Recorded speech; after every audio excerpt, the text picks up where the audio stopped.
সুদের টাকা দিয়ে ঘর বাড়ি বানানো যাবে না। ও মুসলমান, তুমি আমি যেই মসজিদে নামাজ পড়ি ওই মসজিদ ওয়াকফ করা, আল্লাহর জন্য ওয়াকফ করা। কোন মানুষের জমিনে আমরা মসজিদ বানায় নামাজ পড়ি না যতক্ষণ পর্যন্ত ওই মানুষটা মসজিদের জন্য জায়গা ওয়াকফ করে না দেয়। কথা বলেন ঠিক না ঠিক? আগে ওয়াকফ করে দাও, এরপরে মসজিদ বিল্ডিং বানানো হবে। আমি যেই মসজিদে নামাজ পড়ি ওই মসজিদটা ওয়াকফ করা, আল্লাহর জন্য ওয়াকফ করা। ওই মসজিদের ভিতরে কোনো ছবি নাই, ওই মসজিদের ভিতরে কোনো টেলিভিশন নাই, ওই মসজিদের ভিতরে দুনিয়াবি কোনো আলাপ চলে না, সব ঠিক আছে। কিন্তু আমার মা যেই জায়গায় নামাজ পড়ে, আমার ঘর ওটা হলো আমার মায়ের মসজিদ। আমার বোন যেই ঘরে নামাজ পড়ে ওটা আমার বোনের মসজিদ। তাহলে আমি যেই মসজিদে নামাজ পড়ি মসজিদটা পবিত্র, সেখানে কোনো সুদের লেনদেন হয় না।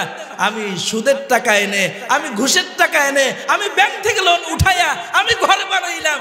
এই ঘরের মধ্যে কিন্তু আমার মা দুঃখিনী নামাজ পড়ে, আমার বোন নামাজ পড়ে, আমার স্ত্রী নামাজ পড়ে। ওরা কিন্তু নামাজ পড়ে মজা পায় না। কারণটা কি?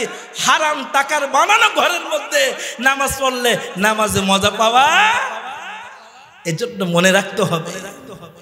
ইফতারির সময় আল্লাহর হুকুমের অপেক্ষায় থাকি, আল্লাহ হুকুম করলে ইফতারি করব। মাহে রমজানে দুইজন ঝগড়া লাগছে, একজন চুপ করে আছে। কি ব্যাপার, কিছু বলস না? কয় না, আমি রোজা আছি। কি বলে? আমি রোজা আছি, ঝগড়া এখন করব না, আমি রোজা আছি। ও মুসলমান, তোমার সাথে যখন ঝগড়া লাগে রমজানের বাহিরে তুমি একই কথা বলো, আমি ওর সাথে ঝগড়া করব না। আমি একজন মুসলমান, মুসলমান কারোর সাথে ঝগড়া করতে পারে? ওয়াইবাদুর রহমানিল্লাযীনা ইয়ামশুনাহু আলাল আরদি হাওনা ওয়া ইযা খাতাবাহুমুল জাহিলুনা ক্বালু সালামা। আল্লাহ পাক রব্বুল আলামিন বলেন, মুসলমান খাঁটি হলো, মুমিন খাঁটি হলো। মুমিনের একটা গুণ, দুই মুসলমান ঝগড়া লাগবে, এই দুই মুসলমানের মধ্যে যিনি মুমিন তিনি বলবে না না ঝগড়া করব না, কারণ আমি একজন মুমিন। আর মুমিন কোনোদিন কারোর সাথে ঝগড়া করতে পারে না। আওয়াজ করে বলেন কথা ঠিক কিনা? তাহলে আমার ভাই, আমি রোজা থেকে শিক্ষা নিলাম, ইফতারির সময় আল্লাহর হুকুমের অপেক্ষায় থাকে, আল্লাহ হুকুম করলেই আমি পানি পান করব।